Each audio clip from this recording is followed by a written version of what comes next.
কি রান্না হচ্ছে?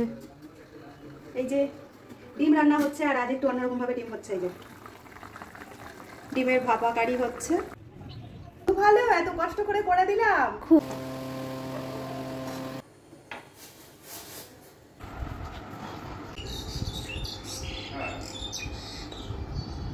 সকালবেলায় মেয়ের খাবার হয়ে গেছে। এই যে পরোটা আর সেই সঙ্গে পাকা আম দিয়ে দিলাম, আর এর সঙ্গে শুরু করলাম আজকের আরেকটি নতুন ব্লগ। গুড মর্নিং সবাইকে, আশা করছি তোমরা সবাই খুব খুব ভালো আছো। আমরাও বেশ ভালোই আছি। আর এখন সকালবেলা থেকে তো ব্লগটা শুরু করে দিয়েছি। সকালবেলায় টিফিন করে নিয়েছি, টিফিনটা আমরা করে নেব। আর দুপুরবেলায় কী কী করবো না করবো সবটা নিয়ে সঙ্গে থাকবো, সঙ্গে থেকেও। আশা করছি পুরো ব্লগটা তোমাদের খুব খুব ভালো লাগবে। নাও টিফিনটা করে নাও তাহলে। কেমন লাগছে টিফিন? সকালের টিফিন ভালো। শুধু ভালো, এত কষ্ট করে করে দিলাম। খুব ভালো, মধ্যে খুব ভালো। তো এই দেখো মেয়ের এক্সপ্রেশনটা একটুও যেন না পড়ে, যদিও খাটে এই ধরনের খাবার দেওয়া উচিত না, তবুও এই যে মেয়েকে দিয়ে দিলাম, ও নিচে নেমে যাচ্ছে। তো চলো, এদিকে তোমাদের দাদাকে খেতে দিয়েছিলাম, নিয়ে চলে গেছে বাইরে। আমটা মিষ্টি বাবা, আমি খেলাম একটুখানি আমটা। এই আমগুলো জানো তো আমাদের কেনা নয়, আমাদের এক দাদা আগের দিন যে এঁচড় দিয়েছিল সেই দাদারই বাড়ির কাছের আম। তো আমাদের দেয়, বেশ মিষ্টি। মেয়েকে তুলছি, আর এদিকে আমিও একটুখানি আম খেয়ে নিলাম ওর সঙ্গে সঙ্গে। আর ওই যে মেয়ে টিফিন করছে। আজকে সকালবেলায় সবার টিফিন করা তো হয়ে গেছে। আর টিফিনে আজকে ছিল সকালবেলায় মেয়ের জন্য পরোটা, ওর বাবার জন্য রুটি আর আম। আর আমার আর বড় মেয়ের খাওয়া দাওয়াটা একটু অন্যরকম হয়েছে। আটা তো আগে থেকেই মাখা ছিল, সেই জন্য বেশি করে আটা। আর মেয়েকে কি হবে, ওদেরকে ওই জন্য রুটি আর পরোটা করে দিলাম, আর আমরা অন্যরকম খাবার দাবার খেয়ে নিয়েছি। আর এখন চলে এসেছি রান্নাঘরে, আমি ডিমের ট্রেটা বার করে নিয়েছি। এই যে আজ হবে ডিমের ভাপা। ডিমটাকে প্রথমে সেদ্ধ করে নেব, তারপরে দেখি সর্ষে পোস্ত দিয়ে যেভাবে করব, যেভাবেই করি না কেন তোমাদের বলে দেবো যে কিভাবে করেছি।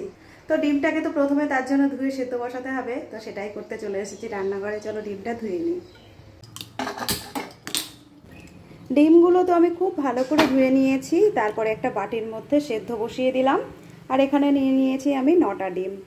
একটা দুটো ডিম বেশি নিয়ে নিই, যাতে দু একটা ফেটে গেলেও অসুবিধা না হয়। তো আজ তো রান্না করব ভেবেছিলাম মাংস, তো রান্নার হলো না। তোমাদের দাদাকে বলেছিলাম, ও আর মাংস আনলো না। আসলে আজ সকালবেলা থেকে আমার একটু ইচ্ছে ছিল যে মায়ের কাছে যাব। অনেক দিনই যাওয়া হয় না, তাই মেয়ের স্কুলও ছুটি রয়েছে, ঘুরে আসলে অসুবিধাও হতো না। তো গতকাল তো মাংস রান্না করেছিলাম, রেজালা করেছিলাম, আর খেতে খুব টেস্টি হয়েছিল।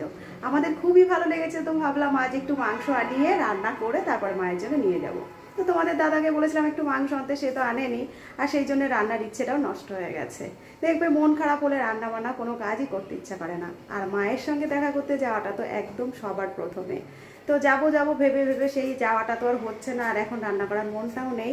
সেই জন্যই এই যে ডিমটা সেদ্ধ বসিয়ে দিলাম, তোমরা তো দেখতেই পেলে। তো ডিমটাই কোনো রকম একটু রান্না করবো, আর এই রান্নাটাই কোনো খাটাখাটনি থাকে না। তো যাই হোক, খেতে তো হবেই, আর খাওয়ার জন্য রান্নাও করতে হবে, শুধু ডাল দিয়ে তো আর চলবে না। তাই বসিয়ে দিলাম। আর দেখি মায়ের কাছে যাওয়ার মন হয়েছে, কবে যেতে পারি। আজ তো হলো না, সেই জন্য মনও খারাপ, আর কাজের এনার্জিও কোনো কিছু পাচ্ছি না। একদম ছোট্টবেলা থেকে বরাবরই আমি যদি কোনো কিছু খাই, আমার মাকে না দিয়ে সেটা খেতাম না। সে পাড়ায় গেলে পরে কেউ কোনো প্রসাদ দিক বা কোনো কলা ফল বা যে কোনো কিছু দিক, আমি কোনোদিনই খাইনি। আর এটা আমার ছোটবেলা থেকে অভ্যাস। আর এত বছর বিয়ে হয়েছে, সংসার ধর্ম করি, নিজের বাড়িতে খেয়ে তো বাঁচতে হবে। তাই যখনই কোনো কিছু খাই, মায়ের কথা কিন্তু আমার মনে পড়ে। আর মা যখন আসে, স্পেশাল কিছু রান্নাগুলো আমি সবসময় মাকে করে খাওয়াই। আবার কখনো কখনো রান্না করে মায়ের জন্য নিয়ে চলে যাই। কখনো কখনো এমনও হয় যে বাপের বাড়ির এলাকায় কেউ যদি যাচ্ছে আমার এখানকার, আমি কিন্তু পাঠিয়ে দিই। তো যেই জিনিসটা আমার খুব বেশি ভালো লেগে যায়, আমার মায়ের কথা কিন্তু এরকম মনে পড়ে এখনও, বিয়ের এত বছর পরেও। এটা হয়তো সব মেয়েদেরই হয়। তো যাই হোক, ওই জন্যই অনেকটা আশা করেছিলাম আজকে যাবো একটু মাংস রান্না করে নিয়ে। মা তো করে না, খায়ও না। মা কিন্তু একা বলে মাংস রান্না টান্না সেরকম একটা করে না। তো আজকে সেটাই ভেবেছিলাম, হলো না। চলো রান্না করে তো এসেছি, রান্না বান্নাগুলো সেরে নিই। কাজ না করলে তো চলবে না, সবটাই নিয়ে এগোতে হবে। সংসার তো আর দাঁড়িয়ে থাকবে না, সময়ও দাঁড়িয়ে থাকবে। আজ তোমাদের সঙ্গে আমি শেয়ার করব একদম সিম্পল একটা ডিমের রান্না। ডিমটা ভাপা তোমাদের আমি বললাম, তোমরা এটার যে কোনো কিছু নাম দিতেই পারো। সেদ্ধ করা ডিমগুলো আমি ভালো করে ছাড়িয়ে নিয়ে গায়ে একটু ছুরি দিয়ে কেটে নিয়েছিলাম, যাতে এর ভিতরে তেল মশলাটা খুব ভালোভাবে ঢোকে। তারপরে কড়াইতে তেল বসিয়ে দিয়ে বেশ অনেকটা পেঁয়াজ আমি বেরেস্তা ভেজে নামিয়ে রাখলাম। আর এখন কড়াইতে আমি ফোড়নে দিয়ে দিলাম একটু গোলমরিচ, সেই সঙ্গে 2টো শুকনো লঙ্কা।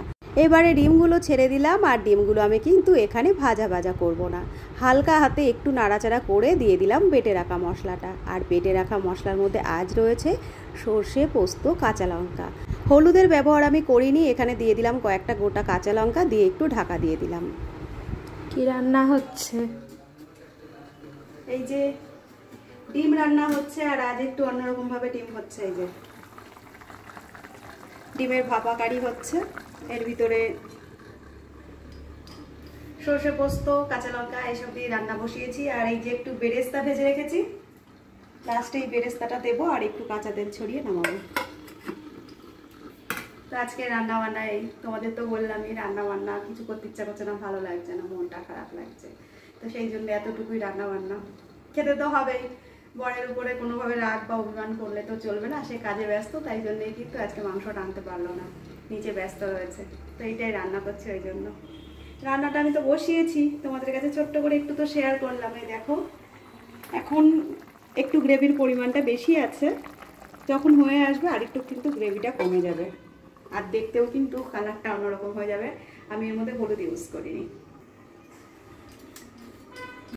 বেশ কিছুক্ষণ ফুটে যাওয়ার পরে আমি ঢাকাটা খুলে দিলাম। আর এখন দেখো ঝোলটা অনেকটাই শুকিয়ে গেছে। এই পর্যায়ে আমি দিয়ে দিলাম সামান্য একটু কাঁচা তেল, আর স্বাদ ব্যালেন্সের জন্য দিয়ে দেবো সামান্য একটু মিষ্টি। আমি এখানে সুগার ফ্রি ব্যবহার করেছি, তোমরা চিনি ব্যবহার করলে করতেই পারো। ফাইনাল রান্নাটা আমার এমন হয়েছে, আর আমি এতটুকু পরিমাণে গ্রেভিটা রাখবো আর এই অবস্থাতেই নামিয়ে নেব।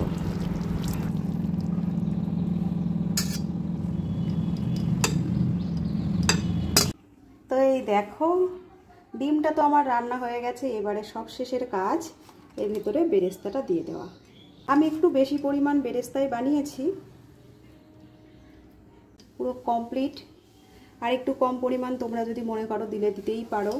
আমরা বেরেস্তাটা ভালো খাই, ভাজা পেঁয়াজের ফ্লেভারটা বেশ ভালো লাগে, তাই এতটা পরিমাণ দিয়ে দিলাম।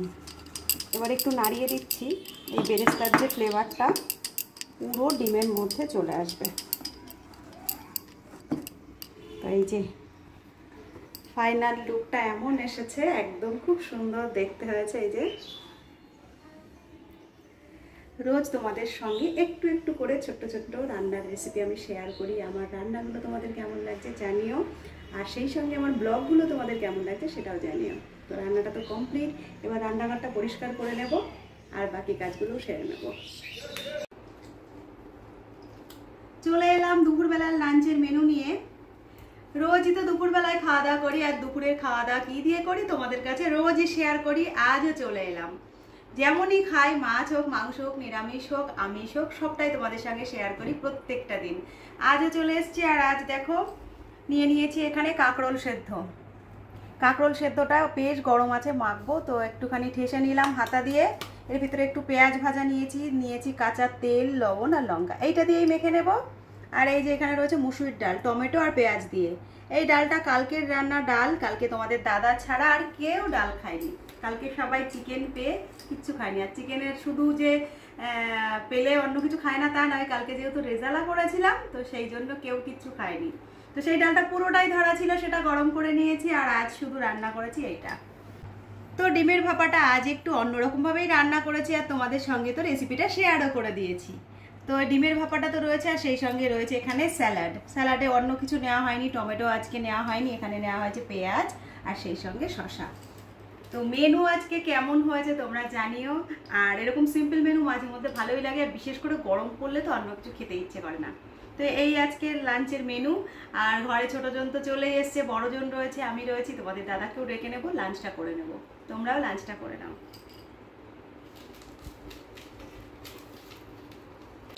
এখন ঘড়িতে সময় দেখো সন্ধ্যা 7:30।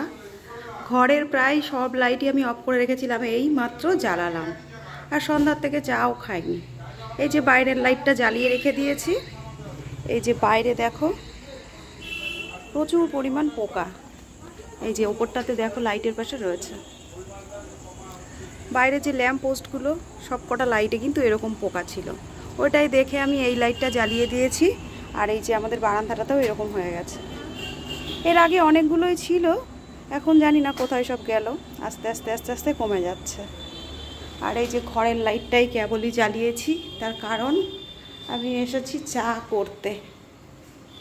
সন্ধ্যাবেলায় একটু চা না খেলে তো হবে না, তো এখন সন্ধ্যার অনেকটাই বেশি হয়ে গেছে, কেবলই বসিয়ে দিলাম একটু চা করবো, একটু লিকার চা। এই যে এখানে কাপগুলো নিয়ে নিয়েছি, এই যে 3টে কাপ নিয়েছি, এই যে আর একটা কাপ, আর সেই সঙ্গে এই যে একটু আদা নিয়ে নিয়েছি। একটু আদা দিয়েই চা করব, আর সঙ্গে দেবো একটুখানি তেজপাতা। জলটা এদিকে ফুটতে থাকুক, একটু আদাটা থেতো করে নিই।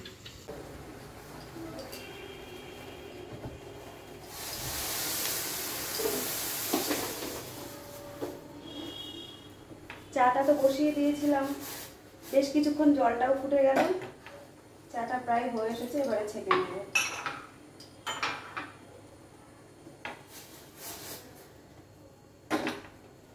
মামতুর গরম জল রেখেছি।